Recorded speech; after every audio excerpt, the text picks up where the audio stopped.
كتاب العادات السبع للناس الأكثر فعالية هو كتاب من أفضل الكتب التي تكلمت عن التنمية البشرية، طبعا للمؤلف العظيم جدا ستيفن كوفي.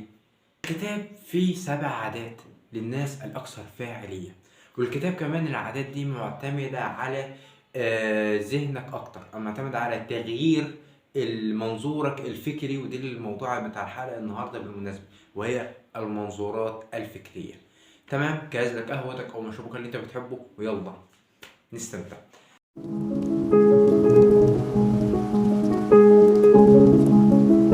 السلام عليكم ورحمة الله وبركاته، أهلا بك في قناة مقهى الكتاب. في القناة ده باختصار بقرأ الكتاب واشرحه لك شرح بالتفصيل، فلو عجبك فكرة القناة اشترك في هذه القناة. كتاب العادات السبع، طبعا احنا عمالين نتكلم عن العادات والعادات ومعرفش ايه هي بقى العادة كده باختصار. تعال اقول لك، العادة هي سلوك دائم انت بتكرره على فترات زمنية متساوية، او مش ممكن متساوية يعني، بس انت بتكررها. انت العادة دي بتكررها، يعني مثلا هديلك مثال. عارف انت كده لما تكون معزوم بقى عزومة مية مية كده ومظبط، وتجي قبل ما تنزل على الاكل، قبل ما تقعد عشان تاكل، بتعمل ايه؟ بتغسل ايدك. غسل ايدك ده يسمى عادة. بعد ما انت ما بتخلص اكل، فبتقوم تعمل ايه؟ بتقوم ايضا تغسل ايدك. فبرضه دي اوتوماتيكيا، ده حاجه انت اصلا ما بتقعدش تفكر فيها، يعني مش هتفكر انا هغسل ايدي دلوقتي ولا لا. اوتوماتيكيا انا دلوقتي خلصت اكل، بروح على طول بغسل ايدي، بغسل ايدي واروح منشف ايدي كمان. ده حاجه اوتوماتيكيا انت بتعملها بشكل لا واعي. فدي باختصار شديد جدا حاجه اسمها العاده. والعادات ليها حاجتين، حاجتين، حاجة حلوة وحاجة وحشة. في عادات إيجابية وفي عادات سلبية. العادات الإيجابية دي هي العادات اللي بتوجهك نحو الاتجاه اللي أنت رايح له، طبعا هو الاتجاه نحو الأفضل. وفي العادات السلبية اللي هي بتخسف بيك الأرض، لا، نحو إيه؟ نحو الأسفل. فهنا تكمن خطورة العادات. هي مش العادة اسم جميل كده، بكتسب عادات ومعرفش ايه، بس في عادات إيجابية وعادات سلبية. فكل واحد فينا اكيد تعرف، انت ممكن تبحث عن العادات الايجابيه وممكن تبحث كمان عن العادات السلبيه. المهم، احنا كده وصلنا لحديت هي العاده، ولها عادات ايجابيه وعادات سلبيه. تمام. ايه الفايده بقى لما انا اقعد اقرر العاده دي او اهميتها؟ يعني انا مش مستشعر الاهميه بتاع لما انا اقعد اقرر العاده دي.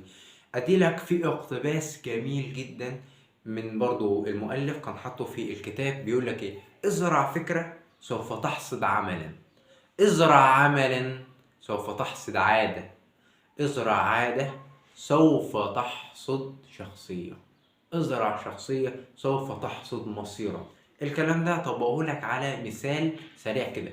يعني مثلا انت جت فكرة قدامك، لاني لازم انزل اتمرن عشان مثلا اخش شوية ابني فورمة بقى كده والكلام الجميل ده. فانا بقى عايز انزل كده، اول حاجة جات لي فكرة، بعد كده مضطر ان انا اروح اتمرن او اروح الجيم. مروح الجيم ده فعل. لو انا قعدت بقى استمر واروح الجيم على ايام محدده انا بحددها لنفسي، اذا بالتكرار اصبحت عاده. طب العاده دي بالتكرار ايضا اصبحت شخصيتك، ان انت دلوقتي شخص رياضي. اتمنى ان تكون الفكره دي كده وضحت. تمام تمام. ستيفن كوفي في الكتاب قال لك: انا عشان قبل ما اديلك العادات السبع، انا همهد لك الطريق الاول، ولازم نبني اساس قوي. هو الاساس ده ان هو بدأ لك بالمنظورات الفكريه. قبل اي حاجه قال لك ان التغيير يبدأ من الداخل الى الخارج. يعني عشان تتغير من في حولك يجب ان انت تغير نفسك الاول. ابدأ بنفسك لكي تغير من حولك. هو قال الكلام ده. طب ابدأ اغير من نفسي منظوراتك الفكريه. عشان انت تقدر ان انت تغير نفسك لازم ان انت تغير المنظورات الفكرية بتاعتك. وكل شخص منا ليه منظورات فكرية مختلفة. كل شخص منا يرى العالم من خلف نظارته. ممكن تكون نظارتك دي مش قد كده، ممكن تكون نظارتك دي مقصورة، العدسة يعني بتاعتها او العدسات بتاعتها متوسخة، او العدسات بتاعتها عليها خدوش كده وعليها ضباب، يعني انت مش شايف من وراها حلو.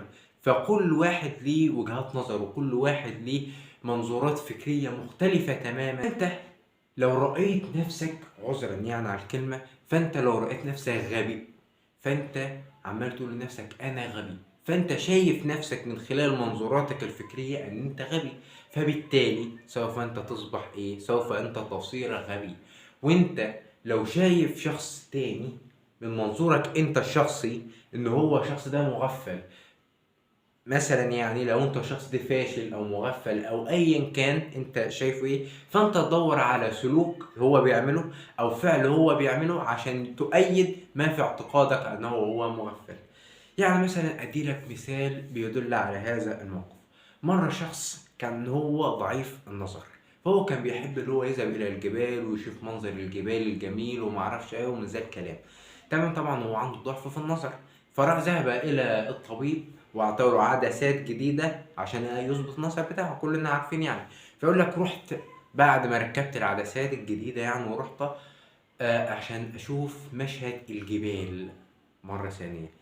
يقول لك شفت الجبال بطريقة جدا مختلفة، حتى اللوائح اللي كانت على الطريق كانت جدا مختلفة كمان. ليه؟ لأنه غير العدسات. غير العدسات، شاف الطريق اللوحات فيها حاجات مميزة كده وفيها كلام مميز، والمشهد بتاع الجبال جدا جميل. ليه؟ لأنه غير المنظورات الفكرية، أو معنى صح غير العدسات بتاعته، فشاف العالم بطريقة جدا جميلة. وهو ده اللي بيحصل معانا غالبا. شفت انت مثلا لما بيحصل في اجتماع في شركات كبيرة، كل شركة كبيرة طبعا بتعمل اجتماع معين. ليه؟ لانه شايف الراس بتاع الشركة بيقول احنا عاوزين الشركة، عاوزين رؤية للشركة بعد 5 سنين، بعد 10 سنين. فكل موظف او كل شخص بقى في الشركة بقى ليه وجهة نظر، هو عاوز الشركة دي تبقى بعد قد ايه. فبيقعد يعني ويعمل كده كل الرؤساء على اجتماع معين، وكل واحد يطرح وجهة النظر الشخصية بتاعته. فتلاقي بقى انه في تحدد في وجهات النظر، دي عايز الشركة تبقى كذا وده عايز الشركة تبقى كذا. فبالتالي ان رئيس الشركة بيوحد كل وجهات النظر ده ويطلعوا هم متفقين على فكرة. بس انت لما تقعد هتلاقي في اختلاف، في اختلاف في وجهات النظر. دي وجهة نظر شايف الشركة في كذا وشايف الشركة في كذا، فكل شخص منا له وجهة نظر مختلفة. كل شخص منا يرى العالم من خلف نظارته هو. هذه مقولة جدا جميلة. قصة جميلة جدا جدا برضو عايز ان اللي انا اشرحها لك. انه جابوا عملوا التجربة دي في احدى المدارس. جابوا قسموا الطلاب الى طلاب اذكياء وطلاب قاصرو الذكاء. فهم بيكتبوا مثلا ده فصل طلاب الاذكياء وده فصل طلاب قاصرو عندهم قصور في الذكاء. فهم بيكتبوا الورق، بدلوا الورق على الفصول. كتبوا على الفصل اللي فيه الطلاب اذكياء طلاب قاصرو الذكاء، وكتبوا على الطلاب اللي هم في الفصل يعتبر عندهم قصور في الذكاء كتبوا عليه فصول اذكياء. فالمدرس لما يجي يخش على الفصل يشوف هذا الفصل اذكياء، فهو معطياته ومنظوراته الفكريه بتتغير تماما، وتعامله مع الطلاب بيتغير تماما. بيتعامل مع الطلاب على انهم اذكياء، بيتعاطى معاهم على انهم اذكياء، وبيكلمهم على انهم اذكياء، ويديهم مسائل ويديهم حاجات على انهم اذكياء. وعلى الجانب الاخر الطلاب اللي يعتبروا كاثروا يعتبروا اذكياء وتم كتب على الفصل بتاعهم انهم طلاب عندهم قصور في الذكاء، تدنى مستواهم.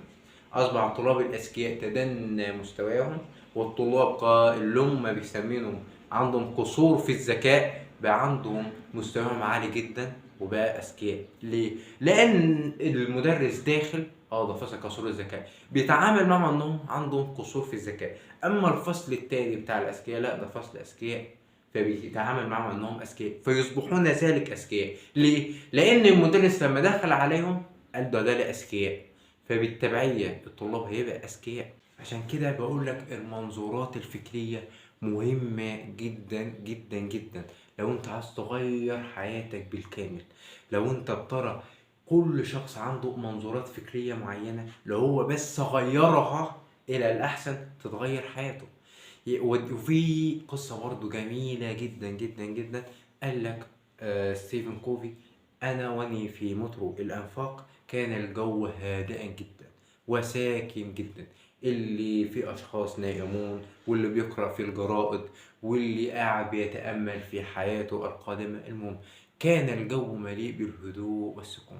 فجأة دخل عليه الأب ومعاه أولاده، عملوا صخب في المكان وإزعاج كبير جدا في المكان. اولاده بيتنططوا هنا، اولاده وبيتنططوا هنا ويسحبوا الجرائد من الناس وعاملين ازعاج في المكان. وابوهم قاعد جنبي، اب هذه الاطفال قاعد جنب ستيفن كوفي، قاعد جنبي ولا عنده اي فكره، بالبلد يعني كده، ولا عنده اي فكره، راقد وقاعد ولا عنده اي فكره. قال لك ركز في منظور ستيفن كوفي في ذلك الوقت، انه اب عنده لا مبالاه، وانه اب سايب اولاده كده من غير ما حتى يكلمهم ولا يقول لهم كده غلط. فانا طبعا مستحيل اسكت على هذا. قلت له سيدي، ممكن ان انت تسيطر على اطفالك شويه عشان هم عاملين ازعاج في المكان؟ فرفع راسه كده فجأة، تحس اللي هو أخيرا وعى للأطفال اللي هم عاملينه، وقال فعلا أنا المفروض اللي إني أسيطر عليهم، بس مش عارف أكلمهم إزاي لأن أمهم للتو ميتة. إحنا جايين من المستشفى وأمهم تويتها ميتة. شوف ستيفن كوفي منظوره الفكري تغير تماما. انه كان في الاول مفكر انهم اطفال عاديين يعني عاملين في ازعاج وكذا وكذا، وقال له مسيطر على اطفالك. شوف بعد ما هو قال له ان هم امه ميته، فبدا ان هو يتعاطف معهم، مع هؤلاء الاطفال. وقال لك لو الناس اللي قاعده كلها، الناس اللي قاعده كلها طبعا منزعجه، لو عارفه انه هدول الاطفال، انه الاطفال دي امهم ميته، طبعا هيظهرون لهم الود والاحترام وهيعطفون عليهم، واللي يساعدهم واللي يقعد يكلمهم لكله، عشان منظورهم الفكري تغير تماما. فدي برضو ايضا تؤكد على ان المنظورات الفكرية مهمة جدا جدا. انا عاوزك يا صديقي المتابع تسأل نفسك سؤال بعد ما انت عرفت قوة المنظورات الفكرية. هل المنظورات الفكرية هي السبب في اللي انا شايف عائلتي بالوضع ده وهم فعلا بالوضع ده؟ هل منظوراتي الفكرية هي اللي عاملة فجوة بيني وبين أولادي وخاصة المراهقين منهم، ولو غيرتها هتبقى وتبقى علاقتي بينهم أحسن؟ هل منظوراتي الفكرية هي السبب في كل شيء يحدث في حياتي، ولو أنا أيضا غيرتها سوف يتغير كل حاجة في حياتي؟ ممكن يا صديقي المتابع، لأن المنظورات الفكرية هي أقوى أنواع التغيير، واللي قاله كده أيضا ستيفن كوفي. أنت لو عرفت قوة المنظورات الفكرية وإزاي المنظورات الفكرية بتأثر فعلا على حياتنا، إن شاء الله بإذن الله حياتك كلها تتغير. وطبعا المنظورات الفكرية، الكلام ده كمان بيعرفوا الناس اللي في علماء النفس، الناس اللي دارسين في علم النفس يأكدوا على الكلام ده في التعليقات. والناس ايضا اللي هم بتاع الفيزياء في اعداد الكم ايضا يؤكد على هذا الكلام. والناس اللي في قانون الجذب بيعتمد ايضا على المنظورات الفكريه. حتى لما يقول لك مثلا اكرر الجمله دي كتير، اكرر الجمله دي كتير، عشان عقلك اللاواعي يستقبل هذه الكلمه. وطبعا انت بقى تشوف نفسك بمنظور كلمه، مثلا لو اقول لك مثلا انت ناجح، انت ناجح، فانت بتشوف نفسك ناجح، فبتتعامل مع نفسك على انك انت شخص ناجح، فبالتبعيه ان شاء الله باذن الله هتبقى شخص ناجح. فبالتالي المنظورات الفكريه بتاثر على حياتنا كلها. الناس اللي في امريكا او في الناس الدول الاجنبيه بيعاملوا الاطفال بتاعتهم او الطفل بتاعهم على انه طفل كبير، شخص كبير، فبالتالي تلاقي عندهم معدلات الذكاء عاليه جدا. غير احنا هنا في دول العرب، شوف معاملاتنا دول العرب عامله ازاي، وشوف المعاملات معامله الاطفال في الدول بتاع بره، تلاقي عندهم معدلات الذكاء عاليه كبير. ليه؟ لان هم بيتعاملوا معاهم على انهم اطفال كبيره. فمنظورات الفكرية مهمة جدا. لو انت استفدت بمعلومة واحدة في هذا الفيديو، ارسل لمن تحب هذا الفيديو لو انت عاوز تغير منظوراته الفكرية، او ان انت تفيده بمعلومة واحدة بس. واشترك في القناة بالله عليك، انت مستني ايه لحد دلوقتي ولسه مشتركتش في القناة؟ اشترك في القناة. وان شاء الله استنى في الاسبوع الجاي ان شاء الله كل اسبوع هنبدأ ننزل فيديو نشرح فيه كتاب العادات السبع، لانه كتاب مهم جدا، وإن شاء الله هيغير منك الكتير في حياتك، ويبقى منعطف في حياتك كبير جدا جدا جدا إن شاء الله. السلام عليكم.